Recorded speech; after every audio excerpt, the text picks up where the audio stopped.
Traders, Gates W. Adams here with GACTradingPro.com. I hope you are having a wonderful Friday, getting ready for the weekend. Of course, just to start things off, we are talking about trading.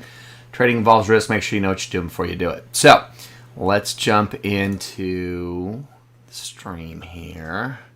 Well, I need to make sure that all of my imaging is good. All right, so excellent. Let's get the feed actually where it needs to be. Okay, so let's have a look at what's going on. We've been open for about an hour, and we have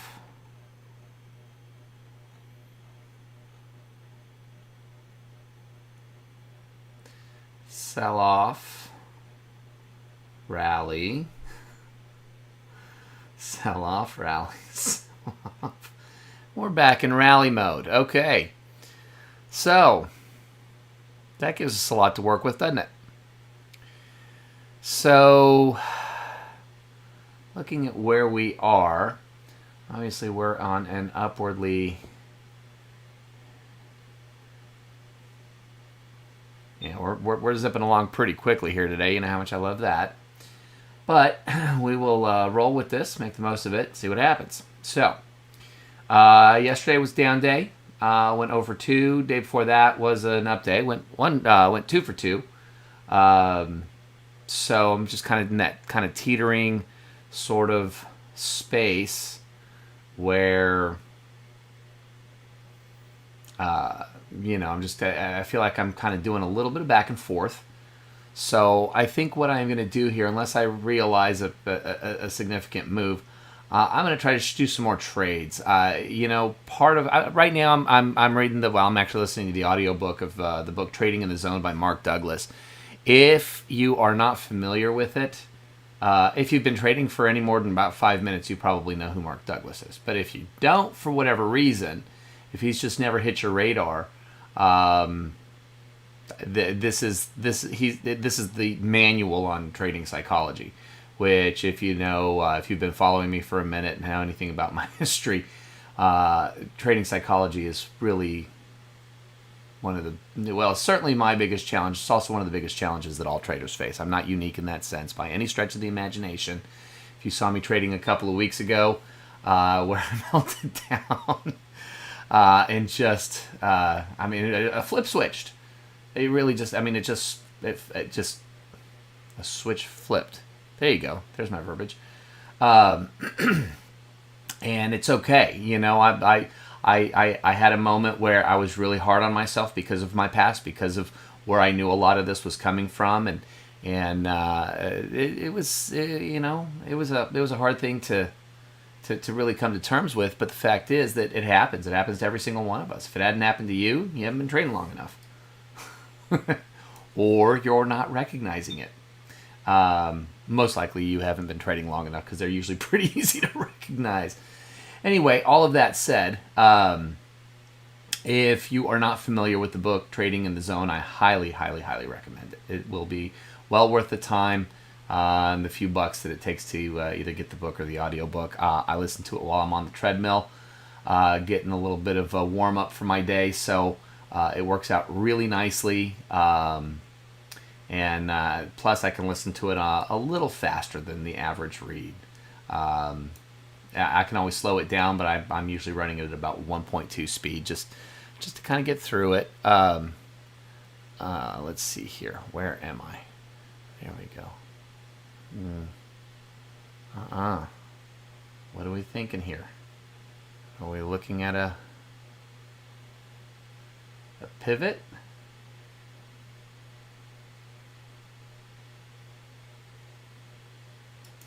Order submitted. There it is.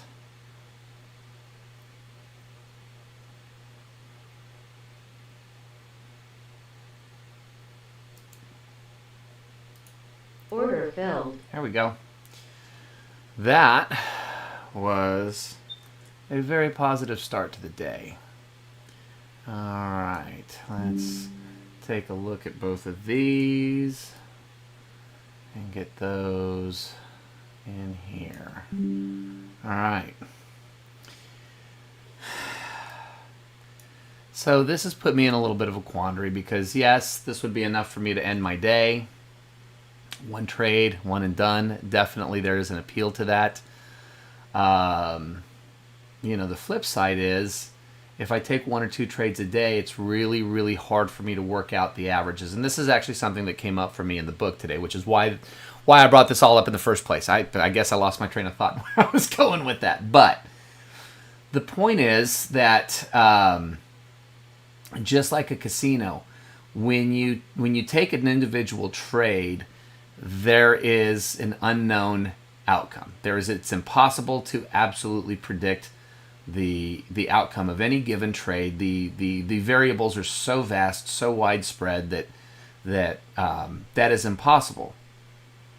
In that impossibility, where a lot of people get into trouble psychologically speaking, is they attach the emotion of win or loss, profit loss, to the outcome of an individual trade. And in doing so, it affects their decision making on future trades. Now, this doesn't just go from revenge trading and bad trades, which of course every one of us has probably experienced at some point or another.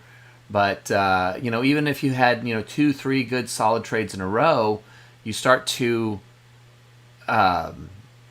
your level of expectation changes, and it's shifted by the emotional attachment to those trades. And so what ends up happening, and this is of course all according to Mark Douglas in the book Trading in the Zone. I would love to be an expert in this particular field of understanding, which is why I'm actually going through the book in the first place.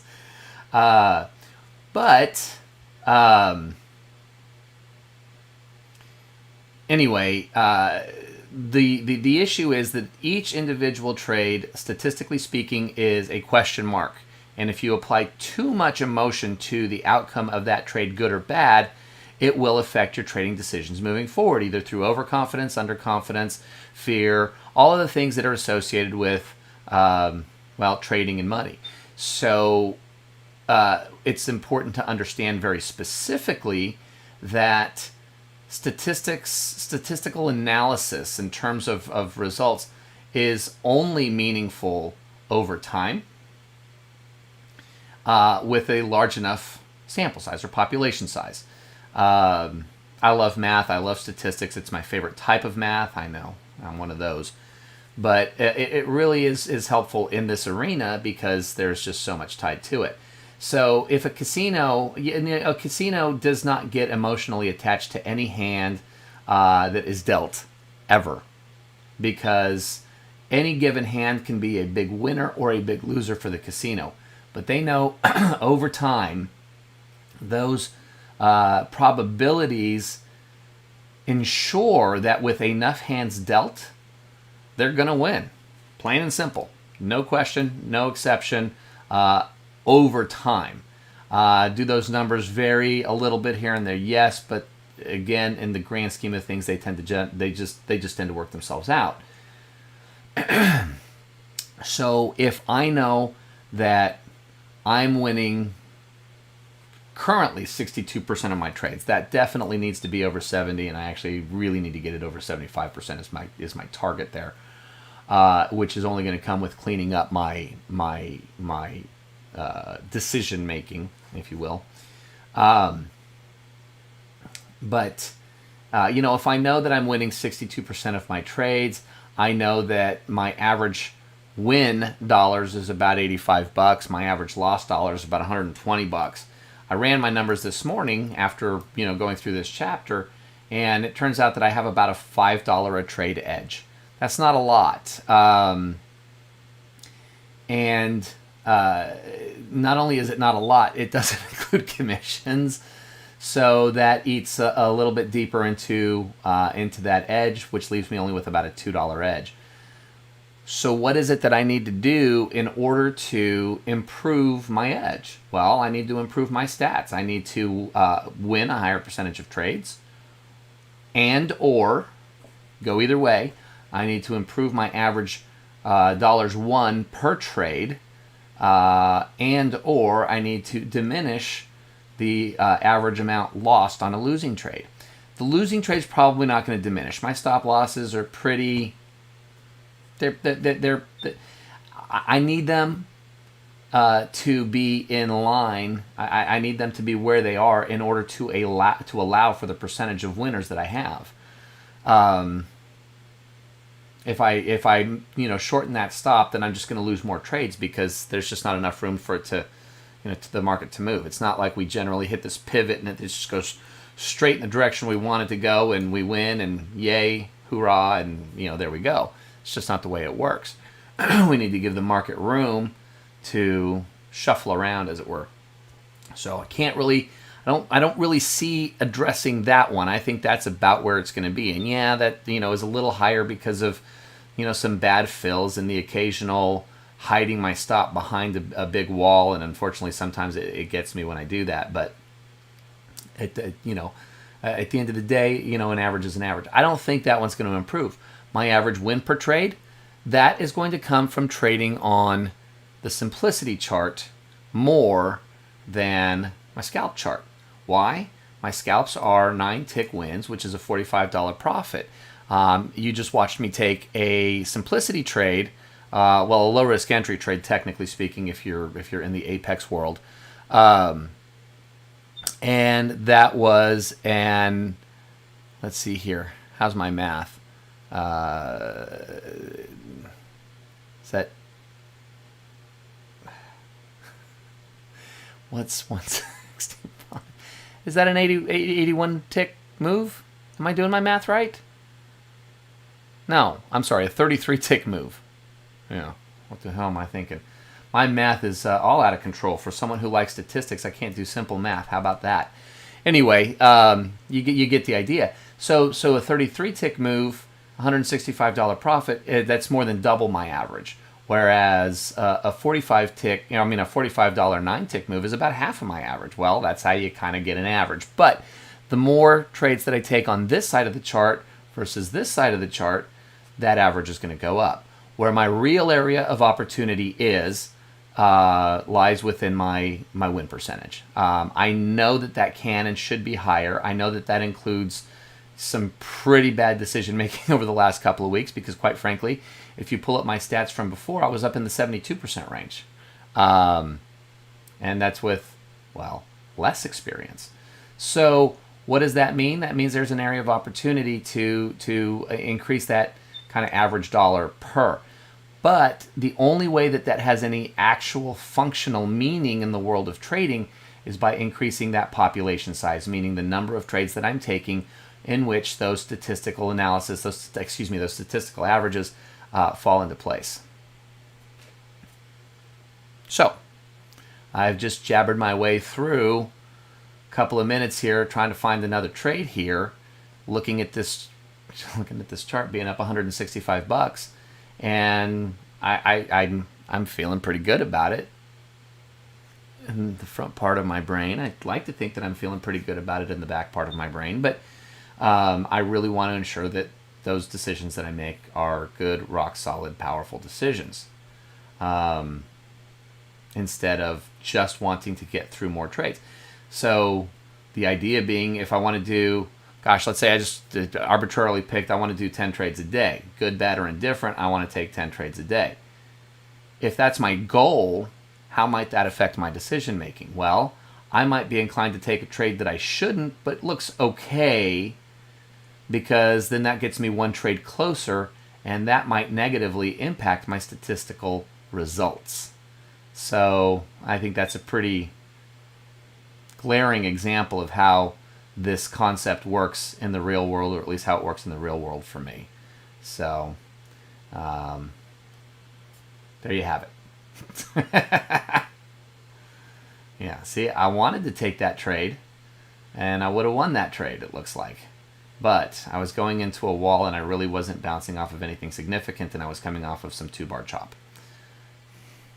So, if I was married to taking a certain number of trades and wanting to get on with my day, I might have taken that, and just because it won doesn't mean it's statistically the trades like that are not going to give me the statistical edge that I need to ensure that my percentages increase. Hey, how's that for a lesson for the day? Anyway, I say all that to say, please take all of that with a grain of salt. I am not a professional trader. I'm not an educator of any kind in terms of trading strategy, and my results aren't quite where I want them to be. If you're going to follow somebody, if you're going to be led by somebody, be led by somebody who has done what you want to do. When it comes to trading, I haven't done what you want to do. That said, I think I'm doing it because I am getting better. I am working through some of my challenges and my issues, and a lot of that just comes with taking the time to, read books, watch videos, listen to audio books or podcasts or whatever the case may be. There is an infinite amount. I say infinite amount. As I'm talking math, I guess I should probably be a little more accurate than that. There is an incredibly large amount of information on trading, every aspect of trading that is available to you for either little money or no money. And regardless of where you are in your journey, it would be my recommendation that you take full advantage of that. I intend to for the rest of my life as a trader. Plain and simple. Never stop learning. And it's something that I try to live by. It's something that I try to teach my children, whether it involves trading, whether it involves relationships, whether it involves business in some form or fashion, whether it involves your spiritual beliefs, whatever. Never, ever, ever, ever, ever stop learning. So, I feel confident in that piece of advice. So, go ahead and write that one down. Sorry. I'm in a mood today.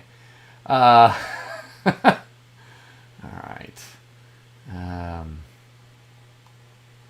That said, I'm actually in a pretty good mood today.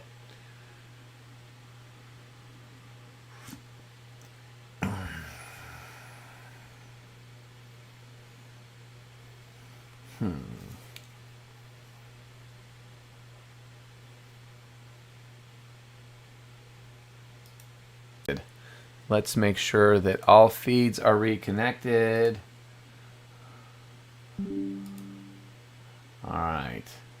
All feeds are reconnected. And clearly... Whew. All right, y'all still with me? We're back. Love connection issues when trading. That is not cool. But it's a part of life and something that you have to be prepared for, which means always have your protections in place. At least that's what it means to me. So, looks like we are trying to find more of an upward directional move. This would be a viable entry if it gives me the exhaustion, which it does not look like it's going to. It did not. Are we going to beat that high, or are we going to bounce against it again? Let's see.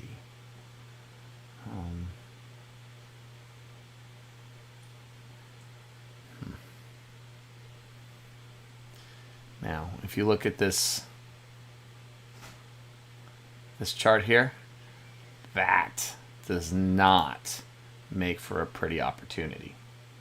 So I'm over here on green. 3-bar chops, stay out of it.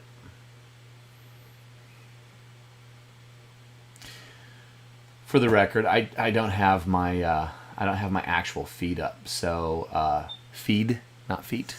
I heard that in my head. So I don't know if anybody is commenting or anything like that. So forgive me if you do and I don't see it. Very rarely these days does anybody actually post a comment, which I wish you guys would. Just let me know how it's coming along for you. Let me know what you're thinking. I actually had somebody reach out to me today that, interestingly enough, he says, "Yeah, I've been watching your feed. Here's a link to a video of Mark Douglas, the guy that wrote Trading in the Zone." Oh shoot! Order canceled. That wrote Trading in the Zone, and he's. I don't think he worded it this way, but he's like, you might benefit from this.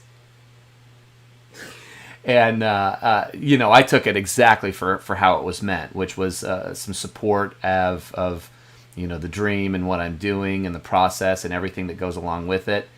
Order So I submitted. was very much appreciative of it, but of course, since I'm in the midst of the book right now, it was timely. It was pretty cool. So it's Order fine. filled. There we go. All right. Huh. All right. I liked that one well enough, but I can tell by the way that I felt as I was in it that I wasn't super confident in it. I mean, taking a look at it, it was full blown double double TX. It was off of a pivot level. Had the cluster. It was solid. It had the absorption X. It was absolutely solid enough. I did. Oh, yeah, maybe I didn't notice that. I did plow right through a deviation level, which would have been probably an indicator of not wanting to be in it. But I need to filter those kinds of trades out of my repertoire, if you will. So.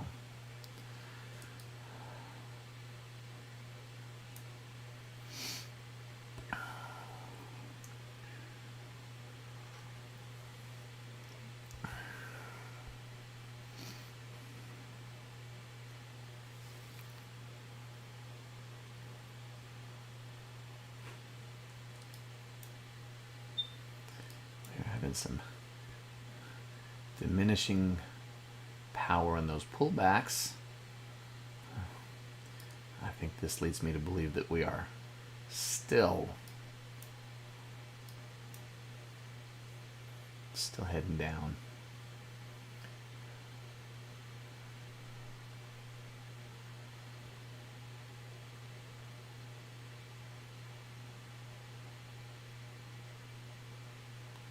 Good solid retrace here, maybe. It might give me an opportunity for one of those beautiful hidden divergence trades. I do like those. But I have to have my signals, and it doesn't look like she wants to give me those signals.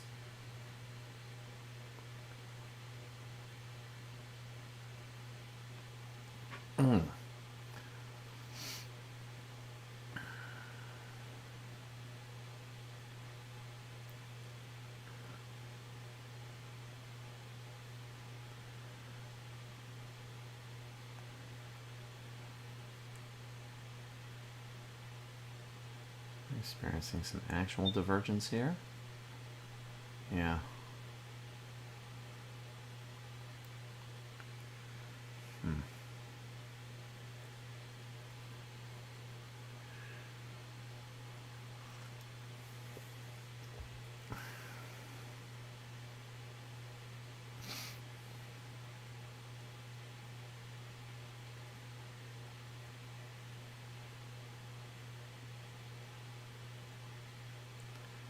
Okay, well.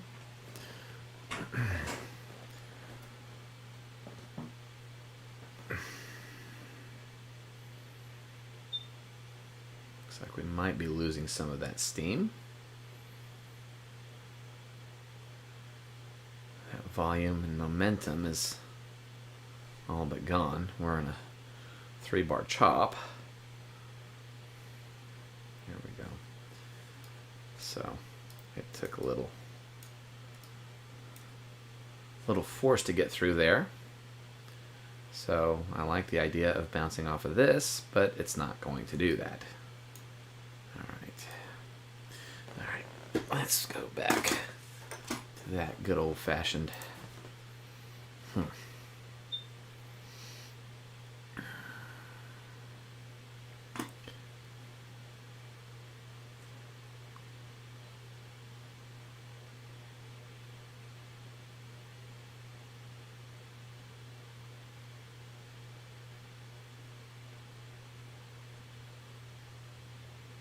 Order submitted.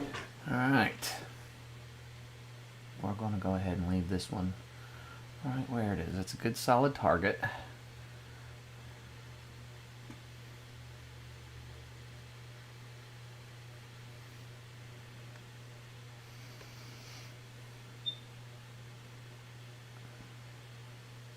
What are we fighting through here?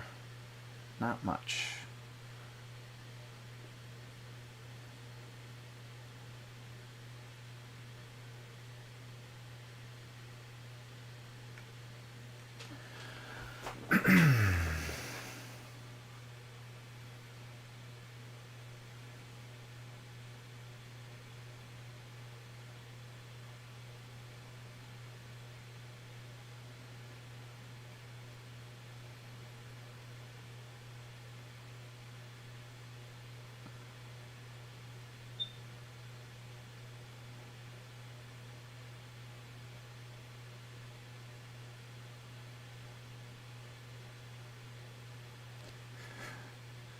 Don't miss me by a tick. Come on now. For crying out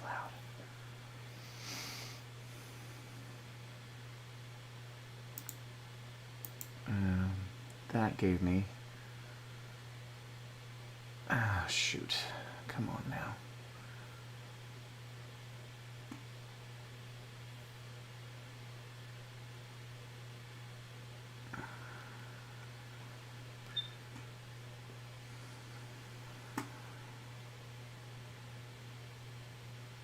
Order filled. Well, that blew. All right.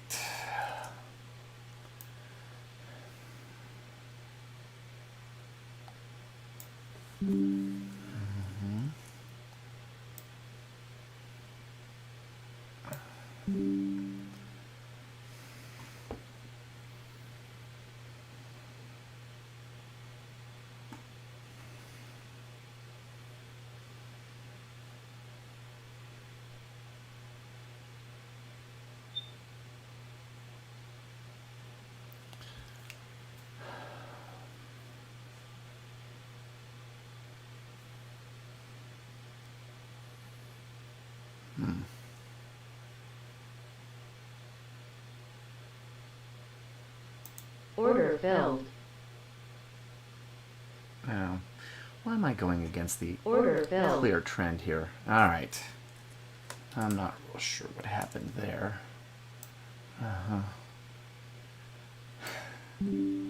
And this is why we have to get clear about what we're doing, because I'm in chop here taking a trade. So let's get out of that mode.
We seem to have a lot of steam coming off of that.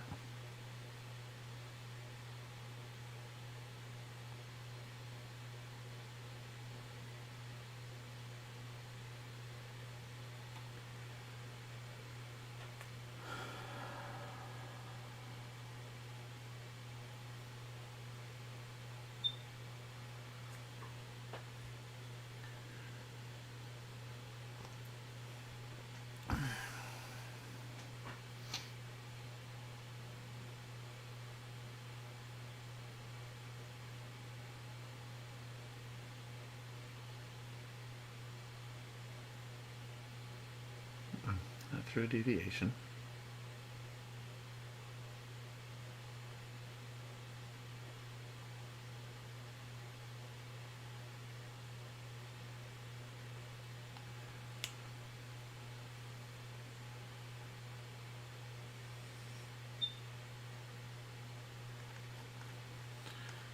Do we have any?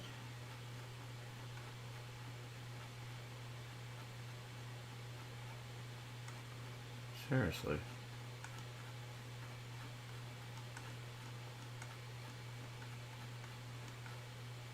Well, I don't know. All right.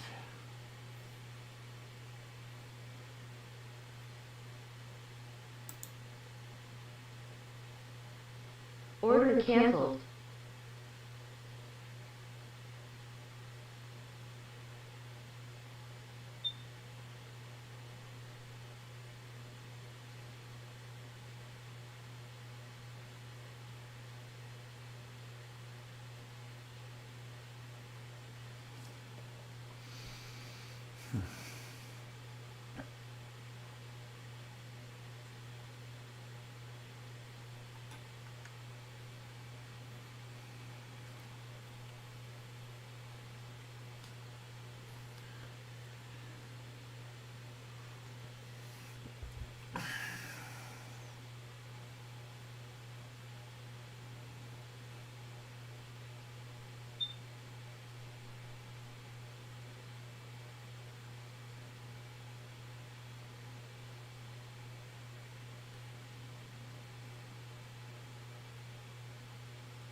Hmm.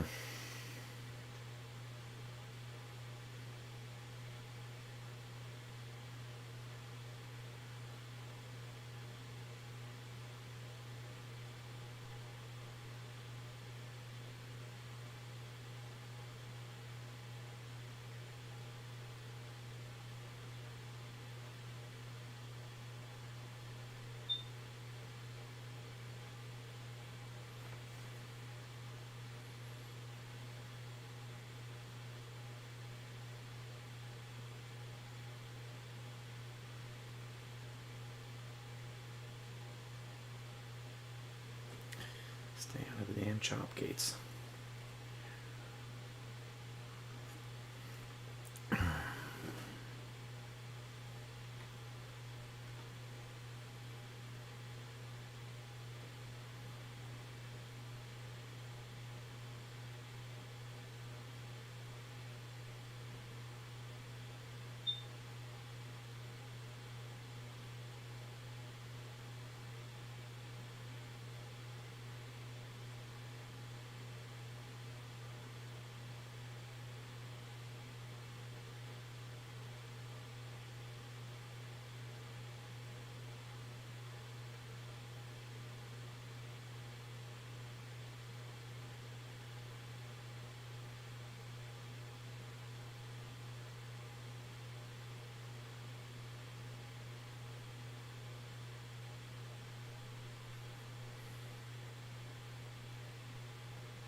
Does not seem to have the steam.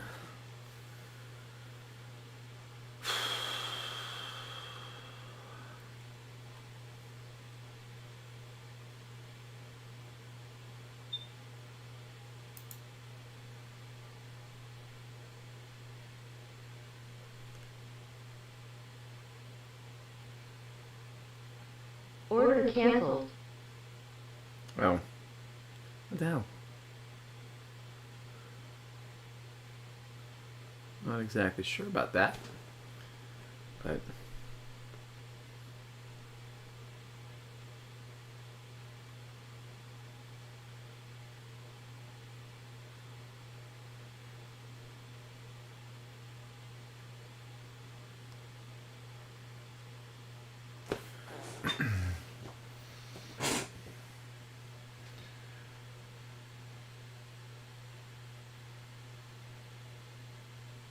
ooh.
Order submitted. Order failed. All right. Well, I think I'm going to call it on that one. Not quite what I had been hoping for the day. But let's see here.